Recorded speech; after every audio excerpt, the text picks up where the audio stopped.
Hello, everybody. Welcome to today's reading through the Bible in 365.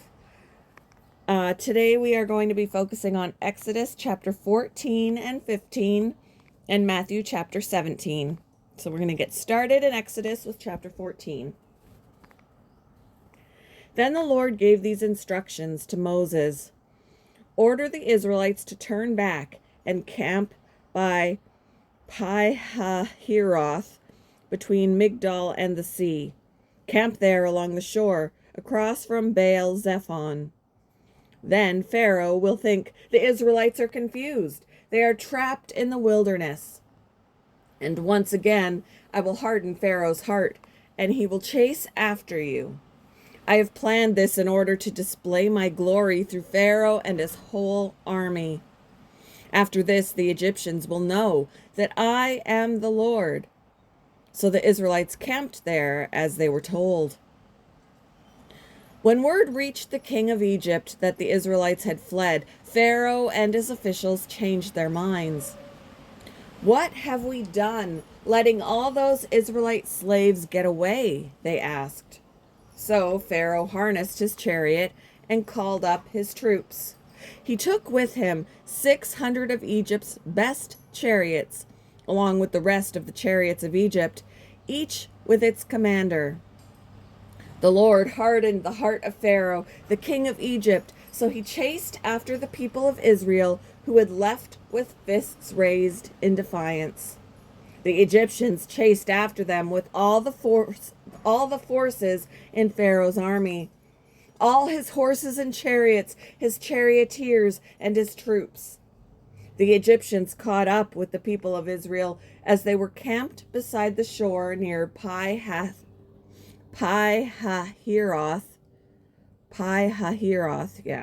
across from Baal Zephon. As Pharaoh approached, the people of Israel looked up and panicked when they saw the Egyptians overtaking them. They cried out to the Lord, and they said to Moses, "Why did you bring us out here to die in the wilderness? Weren't there enough graves for us in Egypt? What have you done to us? Why did you make us leave Egypt? Didn't we tell you this would happen while we were still in Egypt? We said, 'Leave us alone. Let us be slaves to the Egyptians. It's better to be a slave in Egypt than a corpse in the wilderness.'" But Moses told the people, "Don't be afraid. Just stand still and watch the Lord rescue you today. The Egyptians you see today will never be seen again. The Lord himself will fight for you. Just stay calm." Then the Lord said to Moses, "Why are you crying out to me? Tell the people to get moving.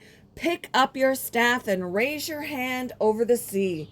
Divide the water so the Israelites can walk through the middle of the sea on dry ground. And I will harden the hearts of the Egyptians, and they will charge in after the Israelites.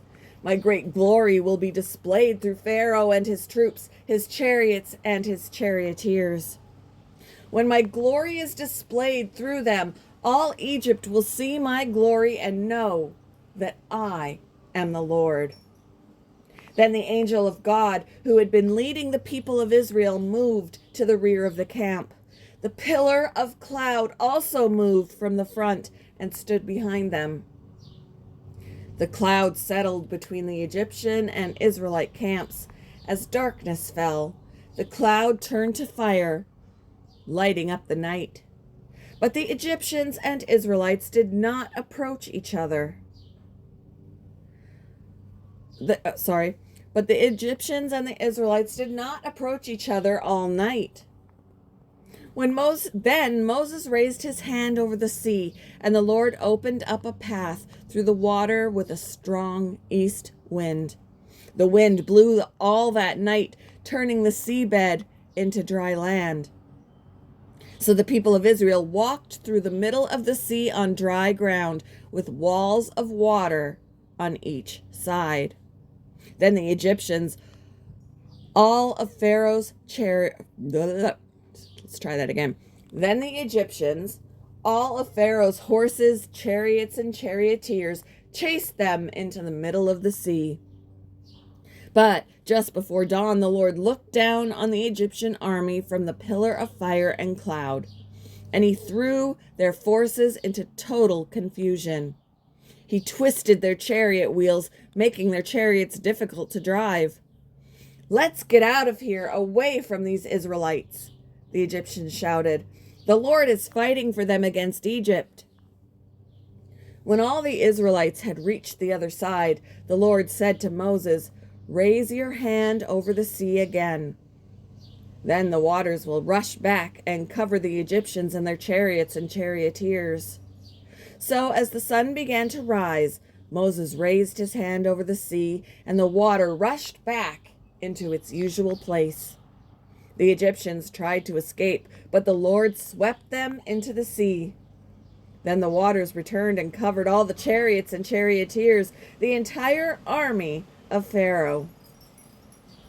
All of the Egyptians who had chased the Israelites into the sea, not a single one survived. But the people of Israel had walked through the middle of the sea on dry ground, as the waters stood up like a wall on both sides. That is how the Lord rescued Israel from the hand of the Egyptians that day. And the Israelites saw the bodies of the Egyptians washed up on the seashore. When the people of Israel saw the mighty power that the Lord had unleashed against the Egyptians, they were filled with awe before him. They put their faith in the Lord and his servant Moses. Chapter 15. Then Moses and the people of Israel sang this song to the Lord. "I will sing to the Lord, for he has triumphed gloriously. He has hurled both horse and rider into the sea. The Lord is my strength and my song. He has given me victory. This is my God, and I will praise him, my father's God, and I will exalt him. The Lord is a warrior. Yahweh is his name. Pharaoh's chariots and army he has hurled into the sea. The finest of Pharaoh's officers are drowned in the Red Sea. The deep waters gushed over them. They sank to the bottom like a stone. Your right hand, O Lord, is glorious in power. Your right hand, O Lord, smashes the enemy. In the greatness of your majesty, you overthrow those who rise against you. You unleash your blazing fury. It consumes them like straw. At the blast of your breath, the waters piled up. The surging waters stood straight like a wall. In the heart of the sea, the deep waters became hard. The enemy boasted, "I will chase them and catch up with them. I will plunder them and consume them. I will flash my sword. My powerful hand will destroy them." But you blew with your breath, and the sea covered them. They sank like lead in the mighty waters. Who is like you among the gods, O Lord? Glorious in holiness, awesome in splendor, performing great wonders. You raised your right hand, and the earth swallowed our enemies. With your unfailing love, you lead the people you have redeemed. In your might, you guide them to your sacred home. The peoples hear and tremble. Anguish grips those who live in Philistia. The leaders of Edom are terrified. The nobles of Moab tremble. All who live in Canaan melt away. Terror and dread fall upon them. The power of your arm makes them lifeless as stone until your people pass by, O Lord, until the people you purchased pass by. You will bring them in and plant them on your own mountain, the place, O Lord, reserved for your own dwelling, the sanctuary, O Lord, that your hands have established. The Lord will reign forever and ever. When Pharaoh's horses, chariots, and charioteers rushed into the sea, the Lord brought the water crashing down on them. But the people of Israel had walked through the middle of the sea on dry ground. Then Miriam, the prophet, Aaron's sister, took a tambourine and led all the women as they played their tambourines and danced. And Miriam sang this song: "Sing to the Lord, for he has triumphed gloriously. He has hurled both horse and rider into the sea." Then Moses led the people of Israel away from the Red Sea, and they moved out into the desert of Shur. They traveled in this desert for 3 days without finding any water. When they came to the oasis of Marah, the water was too bitter to drink, so they called the place Marah, which means bitter. Then the people complained and turned against Moses. "What are we going to drink?" they demanded. So Moses cried out to the Lord for help, and the Lord showed him a piece of wood. Moses threw it into the water, and this made the water good to drink. It was there at Marah that the Lord set before them the following decree as a standard to test their faithfulness to him. He said, "If you will listen carefully to the voice of the Lord your God and do what is right in his sight, obeying his commands and keeping all his decrees, then I will not make you suffer any of the diseases I sent on the Egyptians, for I am the Lord who heals you." After leaving Marah, the Israelites traveled on to the oasis of Elim, where they found 12 springs and 70 palm trees. They camped there beside the water. Moving on to Matthew chapter 17. 6 days later, Jesus took Peter and the 2 brothers, James and John, and led them up a high mountain to be alone. As the men watched, Jesus' appearance was transformed so that his face shone like the sun, and his clothes became as white as light. Suddenly, Moses and Elijah appeared and began talking with Jesus. Peter exclaimed, "Lord, it's wonderful for us to be here. If you want, I'll make 3 shelters as memorials, one for you, one for Moses, and one for Elijah." But even as he spoke, a bright cloud overshadowed them, and a voice from the cloud said, "This is my dearly loved Son, who brings me great joy. Listen to him."